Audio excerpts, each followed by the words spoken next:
What is up, you guys? It's Liam back with another video, and this is part 2 of showing you guys my NFL cards and stuff like that.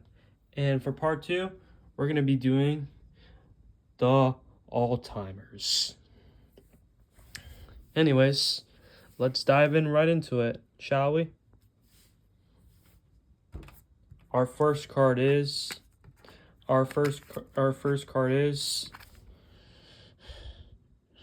Nantri Means, running back. Means has been a running backs coach and an offensive coordinator of college level since retiring from the NFL. And those who play for him will be wise to listen to his words. Straight ahead rusher had his best season with San Diego in 1994 when he ran for 1,350 yards and made the Pro Bowl. Moving on to the next card. The next card we have is Danny White, quarterback.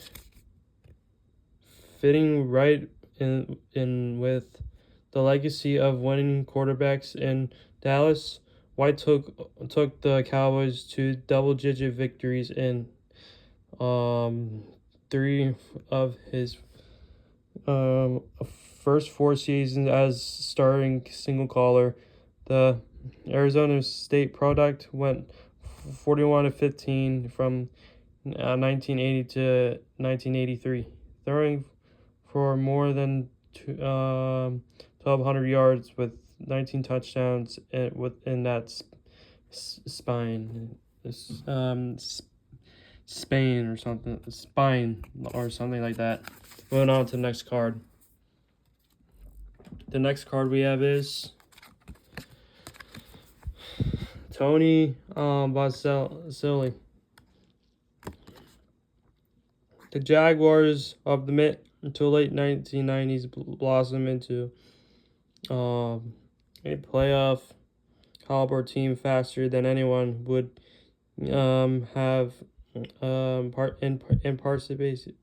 anticipated, and Bosley blocking key to the fledgling franchise's success.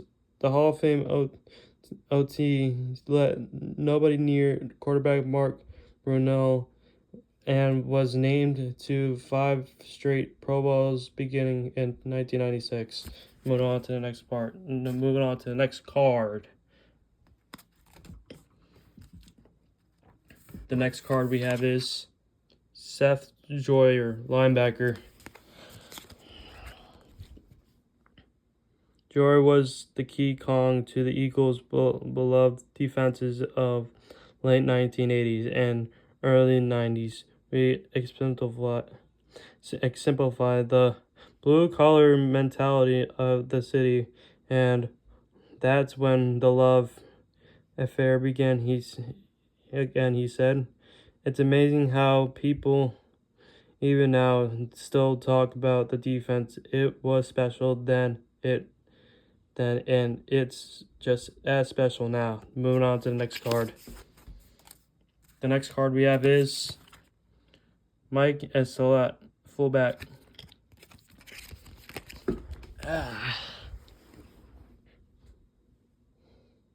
Regardless of the scenario, the A train was sure to reach its destination. Everyone in Tampa trusted as thought to get the job done.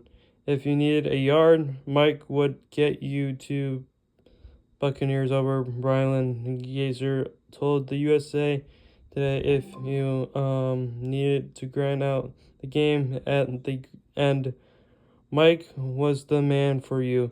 Moving on to the next card. The next card we have is Iverson Walls, cornerback. 11 interceptions in college weren't enough to get Walls drafted by the NFL, so he signed on with the Cowboys and and made 11 interceptions again. The Grambling State products pick totals set a team record, led to the NFL, and made the rookie a Pro Bowl selection in 1989, kicking off a career with 57 picks. Moving on to the next card. The next card we have is Christian Oakley, running back. One of the most remarkable stories in NFL history, the Nigerian-born Oakley or something like that, do not play football until age 23 at Owsley Pacific. After making his NFL debut at age 26 in the NFL rushing title by using punishing style to rack up 1,480 yards. Moving on to the next card. The next card we have is Champ Bailey, cornerback. 10 seasons in Denver resulted in three first-team All-Pro honors, 8 Pro Bowls, 34 interceptions, and many memories for Bailey. Thank you, the fans, he said at his Ring of Honor introduction. You guys never let us down, no matter when or where we're playing. You guys showed up and showed out and were loud. Moving on to the next card. The next card we have is Drayvon Kears, defensive end. Kears' days as the Freak began at Florida thanks to instinctive playmaking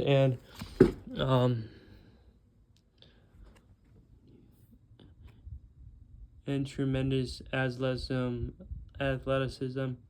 I really didn't know what I was doing when I was doing it.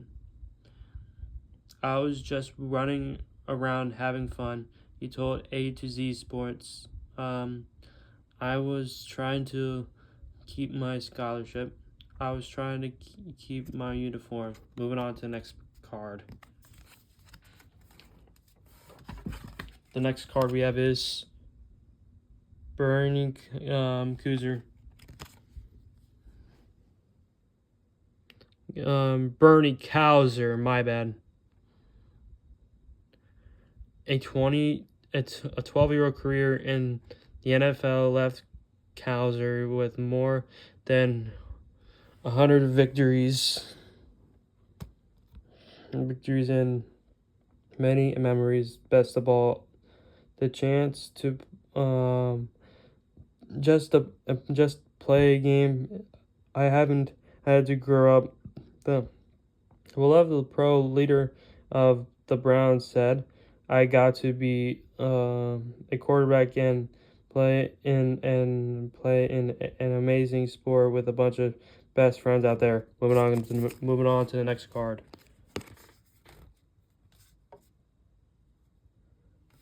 The next card we have is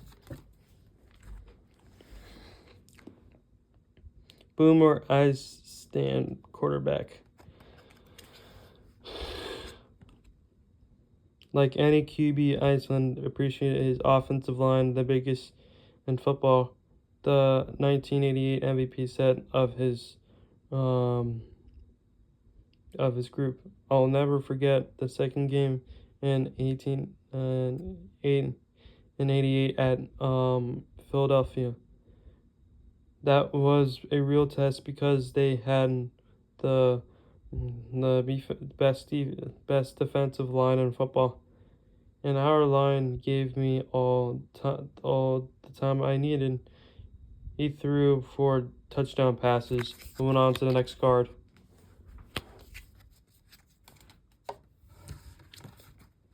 the next card we have is Brett Favre.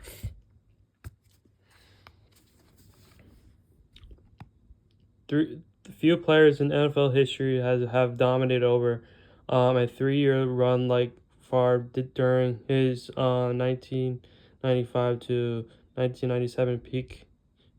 Earned 3 straight MVP awards while also earning 3 straight first-team All-Pro nods and winning the Super Bowl along the way.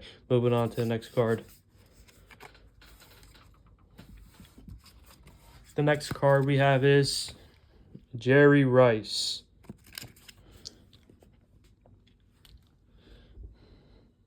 Running hills was a major key to Rice's success. The Hall of Famers routine research dashing uphill for 2.5 miles. It gave me that insurance that I needed in the fourth quarter, he told Insider. Toward the end, I wanted to be at my best, so that's the way I trained. That last 800 meters is when I really pushed myself. Moving on to the next part. Moving on to the next card.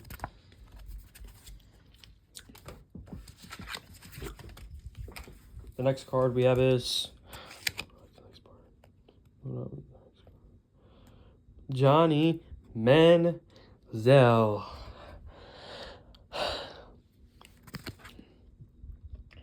From high school star in Texas to a Heisman Trophy winner and Lone Star State to first-round pick in the NFL draft, Manziel means star-powered and playmaking for his team.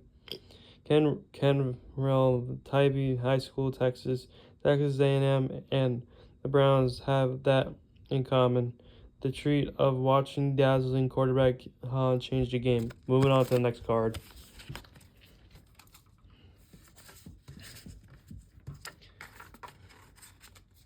The next card is the next card is Drew Brees. Let's get to the reading. Brees stayed ahead of defenders because he tricked them. Drew's a master at lying his eyes and lying his shoulders. Hall of Famer Steve Young told the LA Times he controls his old body to move safeties and make them believe he's doing something that he's not going to do. It's like a magic act. Moving on to the next card. Sorry about that. The fingers on the camera. My bad, you guys. Okay. The next card we have is Adrian Peterson, and this is my guy right here. I'm gonna show you the frame that I have. That's this guy right here. And this is the card right here. Anyways, let's get to reading.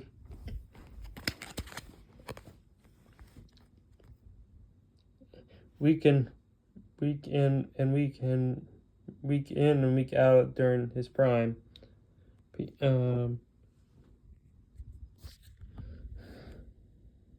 Peterson faced the best schemes, the greatest defensive minds in the game that could throw at him, and none of them worked, leaving the 1,000-yard rushing milestone behind him for more mortals. The Vikings legend rushed for 297 entered NFL MVP honors in 2012. Moving on to the next card.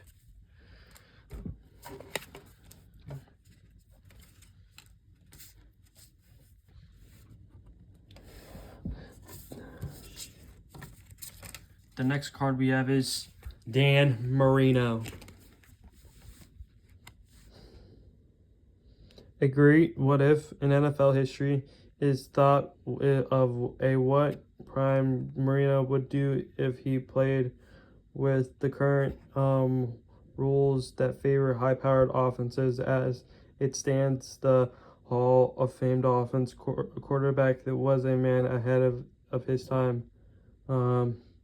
Hits 584 passing yards in 1984, stood up for decades as the gold standard.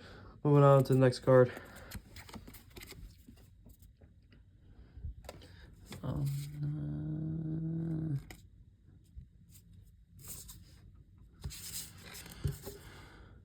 The next card we have is John Lynch. Long before he made his same to the NFL as a bruiser in the secondary and masters in the front office, Lynch was airing things out as a high school and field general. I liked playing quarterback, he told me the Delmar Times, but in the end, I found that playing defense and hitting people is what I really like. Moving on to the next card.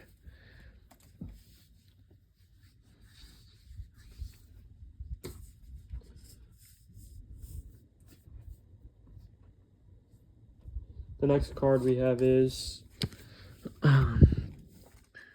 Shaun Alexander, running back. Alexander earned his spot as the 15th member of the Seattle's Ring of Honor thanks to his eyes. I don't know how many backs has the vision Shaun had. Guard Steve Hutchinson said Shaun saw who all field all time, always found a way to daylight, even on plays where it looked pretty grim. Moving on to the next card.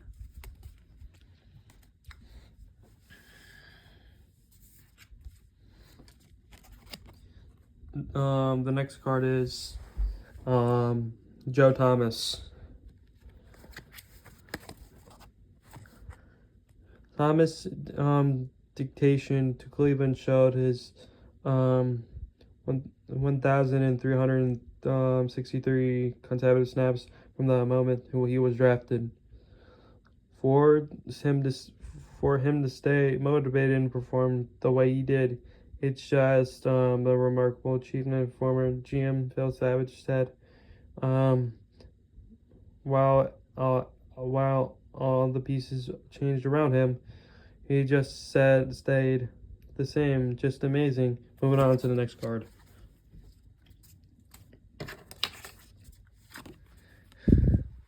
The next card is Charles Haley, defensive end. Upon arrival in Dallas, Haley got the word out. He was there to play ball with the maximum effort. I want the guys to know that when I line up on Sunday, that they were going to get 100% every play, he said, and that they can count on me in winning 3 Super Bowls with the Dallas Cowboys. He was right. Moving on to the next card.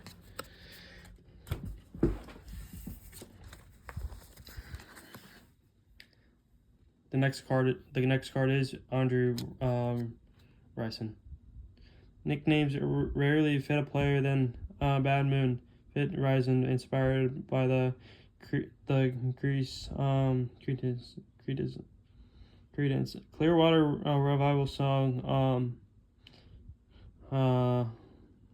Broadcaster Chris Berman best styled it on the Falcons.